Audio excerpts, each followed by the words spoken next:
So you want to go to Europe and you're not really sure what to do and you're feeling a little overwhelmed by all your options out there. My name is Nick and I am obsessed with travel and I just finished a round the world trip over the last 13 months. So I want to actually just have an open discussion about planning a trip to Europe. And I'm also going to include North Africa and everything over towards like Istanbul and Turkey that way because honestly, your options are endless and the information online is not consistent if you haven't noticed. So I want to talk really quickly about planning a first trip to Europe or maybe even a honeymoon or the family trip. Sorry, the jet ski I think is taking off behind me. So your options really are endless. And I want to give you some strategies on how to approach planning your trip. So the first thing I would be thinking about is how many different places do you want to go? If your biggest, checkbox on your list for going to Europe with either a family trip or honeymoon, you really need to be thinking about this one thing. Do you want to try to see as many different cities and countries as possible? Or do you want to just kind of focus on one region or one area? Or you could say one country or maybe two countries, like a neighboring country, right? To minimize your time traveling once you're there. But most of you are not really realizing this, is that a Mediterranean cruise or a Northern Europe cruise that goes up into Scandinavia is honestly one of the best options out there, especially for the first time to Europe. And here's why I love doing a Mediterranean cruise. And this is why we book a lot of clients on this as well. Your Mediterranean cruise can be like a buffet sampler. You can go and see Italy, you can see Croatia, you can see the Balkan countries, you can see Montenegro. There's a lot of different areas you can go into. Or you can also do something on more of the Western Med, doing something like Barcelona, going over to the coast of France, right, the French Riviera, and then going up along Italy. You can also do like an Italy intensive cruise, spending like 10 or 12 days just exploring Italy, depending on the ship and the brand that you choose. So it gives you a lot of options, and especially if it's your first time in Europe, it gives you a nice sample. It's almost like a buffet sampler of a lot of different countries, different cultures, different foods, different languages too. So a cruise in the Mediterranean is really, in my opinion, a good first trip to Europe. Instead of going by train or flying between the cities and then having to pack and unpack, right? Catch my drift. It's going to get pretty tiring pretty quickly. So if you're more well-traveled, you're probably going to travel by land more, but then maybe kind of transition into more like luxury cruises or smaller cruise lines, just because that's what most travelers end up doing. But if it's your first trip to Europe, though, I cannot recommend enough doing a Mediterranean cruise. And then the secret sauce is your time before the cruise and the time after. So consider your cruise like the bulk of your trip, but then the really fun stuff can actually happen before and after the cruise. We call that pre and post cruise. There was a giant seagull that just literally flew in front of me and I thought it was going to like attack my head. So think about your pre and post cruise as really like a way to get like the whipped cream and the cherry on top of the hot fudge sundae, right? To give you more time, a couple days, very casual, leisure, and to focus on an area, a city that you really want to see more of. So for example, say you're doing a Mediterranean cruise that starts in Barcelona and it's ending in Italy. That's actually really nice. Or the ones that start or end in Italy and end in Greece. Those are really good too. Those are some of my favorites because Italy and Greece are really like packed with culture, all different kinds of food, different islands, different sites, right? There's so many things to do in Italy and Greece, right? You could go there a million times and still do something different every single vacation.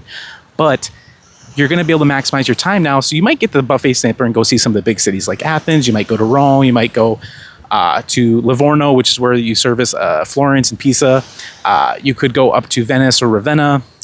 You can go down in the Amalfi Coast and the ships drop anchor there really close. And then you take a tender to shore, right? Those days are probably going to be pretty rushed, as well as it's like a city in Rome. But Rome has so much to see and do. Honestly, if you have a cruise that's leaving or ending in Rome, you should really be spending at least 3, 4, 5 nights there. There's so much to do. Like, honestly, we can make videos upon videos on all the things there is to do there. But my honest opinion is maximize your time before and after the cruise. Fly in 3 or 4 days before your ship is supposed to leave. Get settled in. Take some time to explore. Get on your own schedule. Get used to the jet lag, right? Get over that. And then enjoy time at the end as well. So if you're doing a 7 or 10 day cruise, you could easily spend an extra 3 or 4 days on both ends, easily doing at least 2 weeks in Europe.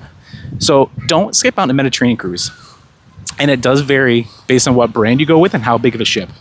There's a lot of cruise lines that operate here in the Mediterranean and Europe. For example, there's some brands that only have like 700 guests, like Azamara. That's one of my favorites. And they usually give out like $1,000 onboard credit, $750, something very high. It's usually a lot of onboard credit or a complimentary upgrade to like their premium drink package. But those ships dock in smaller ports where the bigger ships like Royal Caribbean's and mega ships cannot dock because the water just the ship sits too deep in the water. It cannot dock. There's nowhere for it to go. So Europe has a lot of really unique ports, and you're going to notice the itineraries basically vary between the bigger ships and the kind of the small to medium ones. You kind of want a smaller-ish ship, especially if you are really going after the culture and you want to get into these other ports and towns that the bigger ships can't get to. So just keep that in mind. The price tag is a little bit higher. Some of them go a lot higher. Some are just marginally higher. But it just really comes down to your budget and what you want to see and do. It's really your trip to Europe, right? Don't let anyone try to talk you into a certain brand, a certain ship. It has nothing to do with that. It has everything to do with your budget and what you want to see and do. I know some people that go to Europe, like myself, and just go literally eat, go to cafes, go to a couple museums, and just walk through the towns, take a couple photos, and just relax. There's nothing wrong with that. There's absolutely nothing wrong with it. And I encourage you not to watch all the influencers out here trying to encourage you to do something else.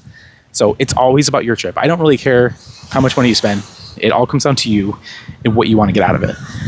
So the next best thing, though, for going to Europe is consider a river cruise. River cruising is not just for old people. That's a myth. People have said that river cruising is just for old folks and it's super slow and boring. And it could not be further from the truth. I did my first river cruise a couple years ago at the end of COVID with a brand called Amadeus, which I absolutely love and adore. And there's something unique that they do that the other brands don't. And that is your excursion packages are add-ons. So it's not included in the price up front. Your price up front is your gratuities, all your meals, and the drinks included, including the wine, the included wines. So they have like options A, B, and C. And it's basically a portfolio of excursions that you can choose from. So if you want a couple days maybe of just relax, or if you've been to Europe many times and you don't want to go on as many tours, Amadeus actually might be a really good cruise line for river cruising because it doesn't include all the tours and you don't want to pay for it if you're not going to use it. But if you're a first timer, I'm going to tell you, the tours are actually where it's at. It's so cool. Everything's taken care of. Literally, it's the most seamless experience ever. And it's just, it's so smooth. And they take you, the river cruises take you to all these cool small towns. It looks like something out of a postcard from like Sleeping Beauty. Like it is something that's straight up out of a Disney movie. It is starting to rain right now on the beach. I was afraid this was going to happen, but it is rainy season. So I think I'm going to end the video here. But if you're thinking about going to Europe for a first time, highly, highly, highly recommend considering a Mediterranean cruise or a Northern Europe cruise and or a river cruise. And then adding on, a river cruise could work really well. And there's a lot of pre and post that you can do to add on to that itinerary. So if you're thinking about going to Europe, reach out to me. I'd love to help you make the right decision. I'd love to help you maximize your time and your budget and make sure you're actually getting what you want. For clients for Europe, we build their trips. We typically do a cruise or a river cruise, and then we build onto it. And as always in the comments, let me know, have you been on a river cruise or a Mediterranean cruise? Or has it been on your bucket list? Or maybe you heard some bad things. I want to know. What's your feedback? What's your thoughts about this? I want to hear in the comments. So let me know, and I will see you guys in the next video. Can I ask a huge favor, though? Can you click that little subscribe button? I'll see you guys soon. And just in time for sunset, and the rain just stopped. So